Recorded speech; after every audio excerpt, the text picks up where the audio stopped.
বিভিন্ন প্র্যাকটিস করতে পারে। তো প্রত্যেকটা ব্যক্তি মানুষ মানে স্বতন্ত্র ব্যক্তি মানুষ যে যে জায়গায় দাঁড়িয়ে সে তার মতো করে জগৎটাকে দেখার চেষ্টা করে। পুরো বিষয়টা দাঁড়িয়ে আছে মা এবং শ্রী অরবিন্দের সমস্ত কিছু ক্ষেত্রে জগৎকে আমি কীভাবে দেখব। কারণ জগতের বিষয়ের যে ঘটনাগুলো ঘটে বা জগতের যে বিষয়গুলো আমার কাছে আসে, মানে একটা হচ্ছে ঘটে যাওয়া আর একটা হচ্ছে আমার কাছে আসা, দুটো সম্পূর্ণ আলাদা জিনিস।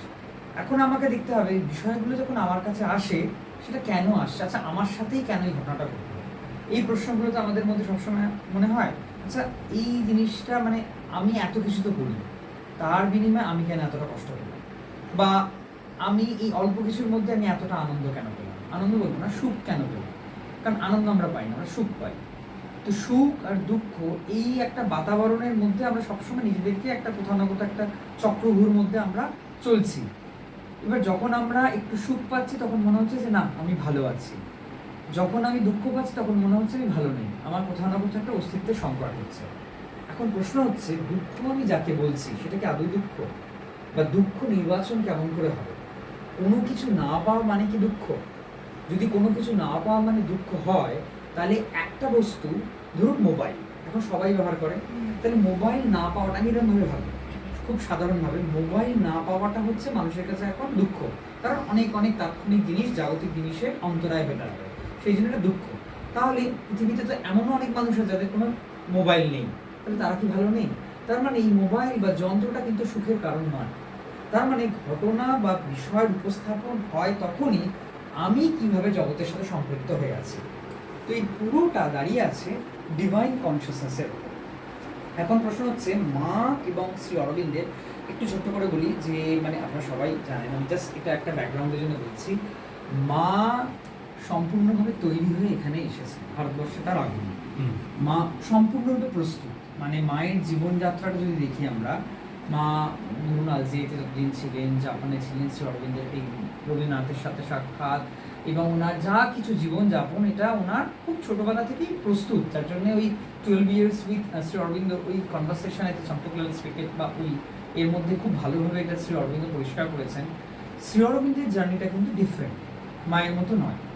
মা, কারণ আমাদের একটা জিনিস মাথায় রাখতে হবে, এই যে মানে উনি বারবার যেটা বললেন, মানে যেটা মূল বিষয়, সাবিত্রীর মূল বিষয়, হিউম্যান সাইকেলের মূল বিষয়, লাইফ ডিভাইনের মূল বিষয়, সেটা হচ্ছে অ্যাসপিরেশন। মানে আমি এই আগুনটা দেখছি, আমি মোবাইলটা দেখছি, আমাকে ওই বস্তুটা কতটা ইনস্টিগেট করবে এবং কিভাবে করবে, মানে আমার এই ইনস্টিগেট করাটা এবং আমার জীবনের যে ভালো এবং খারাপ তার ডিমার্কেশনের জায়গাটা যদি ক্ল্যারিটি থাকে, আমি তাহলে বস্তুটাকে খুব সহজভাবে গ্রহণ করতে পারবো এবং সহজভাবেই বা বস্তুটাকে আমার জীবনে প্রয়োগ করতে পারবো। কারণ বিষয়টা তো প্রায়োগিক, পুরো প্রয়োগটা না হলে হবে না। কারণ মোবাইল ধরুন সকলের কাছেই আছে, কে কীভাবে ব্যবহার করছে তার উপর দাঁড়িয়ে আছে তার গ্রহণযোগ্যতা এবং তার উপকারিতা এবং তার সাথে বাস্তবিক মূল্যবোধ কী। কারণ যা কিছু আমরা করি না কেন, মানে সেটা আমি ডিভাইন কনসিয়াসনেসের ব্যাপারটা পরে আসছি, পুরোটা হচ্ছে কি, মানে ধরুন প্রত্যেকটা বস্তুর একটা স্বতন্ত্র মূল্য আছে। তো আমাকে তার স্বতন্ত্র মূল্যটাকে আগে আইডেন্টিফাই করতে হবে। স্বতন্ত্র মূল্য মানে কিরকম? দরজা আমি বন্ধ করছো, দরজাটা আমি খারাপভাবে বন্ধ করবো না, দরজাটা যেরকমভাবে বন্ধ করা হয় আমি সেরকমভাবে বন্ধ করবো। আচ্ছা কার্টানটা যেরকমভাবে রাখতে হয় আমি সেরকমভাবে রাখবো, খাবার পর প্লেটটা যেরকমভাবে রাখতে হয় আমি সেইভাবে রাখবো। তো নিত্য নৈমিত্তিক জীবনে আমার যদি প্রয়োগগুলো এই স্বাভাবিক ছন্দে হয়, তাহলে যে হিউম্যান সার্কেলে একটা ডিভাইন যে রিদিম আছে সেই রিদিমটা মেনটেন হয়। কারণ এরকমভাবে যদি আমরা ভেবে দেখি, আমরা কোনো বস্তুর সাথে যখন ইন্টারাক্ট করি, সেই ইন্টারাকশনের সাথে প্রথমে আমার কি প্রশ্ন হয় যে আমি এই বস্তুটাকে কেন, প্রথমে যদি আমি একটা দোকানে গেছি, কোনো একটা জিনিস কিনতে গেছি, মানে ধরুন আমি যদি ভাবি যে একটা পেন কিনতে গেছি, আমি যদি লিখতে নাই জানি, আমার কাছে পেনের কোনো গ্রহণযোগ্যতা নেই। আমি যদি লিখতে জানি তাহলে আমার প্রশ্ন হবে পেন দিয়ে আমি কী লিখবো। আমার যদি পর্যাপ্ত জ্ঞান না থাকে তখন আমার মনে হবে পেন তো আমি নিয়ে এলাম, তাহলে আমি এটা সাজিয়ে রাখি, তাই না? তার মানে কিভাবে বস্তুগুলো আমার কাছে আসছে এবং ইউটিলাইজেশনে দাঁড়িয়ে আছে আমার অ্যাসপিরেশনটা। তো আমার এই অ্যাসপিরেশনটা বা স্পৃহাটা আমার জাগবে কিভাবে? কারণ দেখুন, কেউ বলতেই পারে আজকালকার দিনে যে হ্যাঁ আমি তো বইগুলো পড়ছি, মোবাইলেও আজকাল ইন্টারনেটেও অ্যাভেলেবেল, তো আমি ইন্টারনেটেও তো আমি এগুলো সব পেয়ে যাচ্ছি, তো আমি আলাদা করে বই পড়বো কেন? বা কোনো আত্মবাক্য আমি শুনবো, আত্মবাক্য মানে কারোর মুখনিসৃত বা গুরুবাক্য, এগুলো আমি শুনবো কেন? এখন প্রশ্ন হচ্ছে যে এইগুলো শুনবো তার একটাই কারণ, একটা হচ্ছে কেউ যখন ধরুন একই বিষয়ে কোনো ব্যক্তি বলছে আর একই বিষয় যখন কোনো পুস্তকে আছে, দুটোর মধ্যে বেসিক ডিফারেন্স হচ্ছে এটাই, কোনো ব্যক্তি বা আত্মবাক ব্যক্তি যখন বলে তার একটা এক্সপিরিয়েন্স ওর মধ্যে একটা মোল্ড হয়ে থাকে। এবার এক্সপিরিয়েন্সের মোল্ডটা হচ্ছে কিছুটা মানে পুরাণের মতো, মানে ধরুন বেদে যা বলা আছে পুরাণেও কিন্তু তাই বলা আছে, সেম জিনিস। তাহলে পুরাণের ডিফারেন্সটা কি? পুরাণ শব্দের অর্থ হচ্ছে এই কারণে যখন যেভাবে পুরাণটাকে আস্বাদন করবো তখন সেই সময় আমি সেটাকে নতুনভাবে আস্বাদন করবো। কারণ ধরুন যে কথাগুলো বলা আছে সেগুলো মানে 100 বছর আগেও ছিল, এখনো আছে, 100 বছর বাদেও আছে, কিন্তু তার নতুনত্বটা কোথায়? কারণ আমি জ্ঞান কোনো বিষয়কে আমি তখনই বলে থাকি যখন তার নতুনত্ব থাকে এবং তার প্রায়োগিক দিক থাকে। তো যখন কোনো বিষয়ের আস্বাদনের ক্ষেত্রে তার নতুনত্ব এবং তার গ্রহণযোগ্যতা না খুঁজে পাই, সেটা আমার কাছে অপর কোনো ব্যক্তি যতই বলুক মূল্যবান, সেটা আমার কাছে গ্রহণযোগ্য হবে না। তো গ্রহণযোগ্য করার জন্যে, আস্বাদন করার জন্যে আমাকে আগে মানে নিজের মধ্যে এটাকে ডেভেলপ করতে হবে এই অ্যাসপিরেশন, হিউম্যান অ্যাসপিরেশন। অ্যাসপিরেশনটা কীরকমভাবে আসবে সেটা প্র্যাকটিস, মানে সেই চন্দন ঘোষার মতো, মানে মায়ের ভাষায় চন্দন ঘোষার মতো, মানে রেগুলার এটা প্র্যাকটিস। মানে ইন্টিগ্রাল, শ্রী অরবিন্দ কিন্তু ইন্টিগ্রাল যোগেতে বারবার একটা কথা বলছেন যে আমি কিন্তু নতুন কোনো যোগের ডেভেলপ করছি না। যোগ মানে কিন্তু এটা নয় যে মানে হঠাৎ করে একটা কোনো সিস্টেম ডেভেলপ হলো, আপনি এটা করবেন, তারপরে একটা প্র্যাকটিসের মধ্যে দিয়ে আবার একটা নতুন কিছু ইনভলভ হবে, না। শ্রী অরবিন্দের জার্নিটা হচ্ছে ইভলিউশন আর ইনভলিউশন। এবার ইনভলিউশনটা কি ছোট্ট করে যদি বলি, আমি ধরুন আমরা শরীর একটা যন্ত্রটাকে চালনা করার জন্য আমরা কি করি, বাইরে থেকে কিছু ইনগ্রেডিয়েন্টস, সেটা ফুড ফর্মে বিভিন্ন অ্যামালগামেশনের মধ্যে দিয়ে আমরা সেটাকে শরীরে দিই এবং শরীর সেই ফাংশনটাকে ক্যারি ফরওয়ার্ড করে ফর দ্য টুমরো, তাই না? এবার বডি তো একটা মেশিন, সেটা ইন্টারনালি ফাংশন করছে বায়োলজিক্যাল নিডটা ফুলফিল করার জন্য, যে কি এই ফুডের মধ্যে দিয়ে। কিন্তু এটা তো গেল তো বডি। আমাদের পুরো শরীরের মধ্যে দুটো মেন অংশ আছে, একটা হচ্ছে মাইন্ড, একটা হচ্ছে বডি।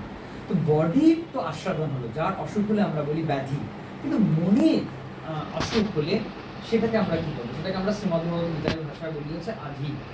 তাহলে সেই মন খারাপ যদি হয়, তাহলে আপনি ধরুন ভালোবাসেন আইসক্রিম, মন খারাপের সময় কেউ ধরুন আপনাকে আইসক্রিম দিল, আপনি বলছেন আমার ভালো লাগছে না, বা ধরুন আপনি কোনো একটা জামা কাপড় বা আপনি কোনো খাবার দাবার খুব পছন্দ করেন, কিন্তু আপনার যখন মন খারাপ বলছেন যে আমার ভালো লাগছে না। তার মানে ভালো লাগাটা বা কোনো বস্তু নির্বাচনটা কিন্তু শারীরিক সুস্থতার উপর সম্পূর্ণরূপে দাঁড়িয়ে নয়, দাঁড়িয়ে কিন্তু মন এবং শরীরের ব্যালেন্স।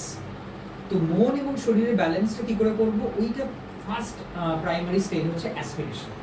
এবার অ্যাসপিরেশনটা কিরকম, এবার প্রশ্ন হচ্ছে আমি অ্যাসপিরেশনটা যদি আমার প্র্যাকটিস না থাকে, তো আমি কি করে এটা ক্যারি ফরওয়ার্ড করবো? মানে আমি কালকের জন্য আমার কি অ্যাসপিরেশন হবে, আগামীকালটা আমি দেখিনি, তো আমি কিভাবে আমার আগামীকাল, মানে আমি আগামীকাল যদি আমি ক্লাসে ওই কথাটা খুব বলি হয়েছে, সেটা বলছি যে আমি আগামীকাল নিজেকে দেখতে চাই কেন, মানে কি আছে এমন আগামীকালে, কারণ যেটা আমার কাছে নেই বা যেটা আমার কাছে সম্পূর্ণ ধরাছোঁয়ার বাইরে, তবু আমি আগামীকাল বাঁচতে চাই কেন, তাই না? বাঁচতে চাই একটাই কারণে, আজ আমি যে মূল্যবোধের নিরিখে নিজের ভালো লাগা খারাপ লাগাগুলোকে তৈরি করছি, সেইটা আমি চাই নষ্ট না হোক। মানুষ কিন্তু সুখ সবসময় এরকমভাবেই চায়, সুখটা থাকুক, দুঃখটা চলে যাক। কিন্তু প্রশ্ন হচ্ছে অ্যাসপিরেশনের ক্ষেত্রে মাথা রাখতে শ্রী অরবিন্দ বারবার বলবেন যে দুঃখ থাকুক। তার কারণ দুঃখ আমি যাকে বলছি সেটা আদৌ দুঃখ কিনা, এটা কিন্তু শ্রী অরবিন্দ ভীষণভাবে হাইলি ইনফ্লুয়েন্সড বুদ্ধিজমের থেকে। সেটা আমি একটু জাস্ট মানে আইডিয়ার জন্য আমি বলবো, আমি ওটা বুদ্ধিজমের ঠিক কোন জায়গা থেকে উনি মানে এটা ইনফ্লুয়েসড হয়েছেন। শ্রী অরবিন্দের জার্নির ক্ষেত্রে আমি প্রথমে এটা যেটা বলছিলাম যে মা তো সম্পূর্ণরূপে তৈরি হয়ে এসেছেন ইন্টারনালি। কারণ ইন্টারনালিটা কীরকম একটা জিনিস বলি, ধরুন আমাদের সনাতন পরম্পরা, কারণ শ্রী অরবিন্দ মার হয়তো জন্ম ফ্রান্সে হতে পারে, কিন্তু শ্রী অরবিন্দটা মনে করেন মা ভারতবর্ষে, কারণ মায়ের রুটটা কিন্তু ভারতবর্ষ, কারণ ভারতবর্ষ যে স্পিরিচুয়াল একটা ল্যান্ড, মায়ের রুটটা এখানে, মা জাস্ট ট্রানজিট করে ঘুরে এখানে এসেছেন এবং নিজের না, আমি শুধু মায়ের ক্ষেত্রে সবসময় এটা শুধু মনে হয় সর্বস্বটুকু মা দিয়ে গেছে।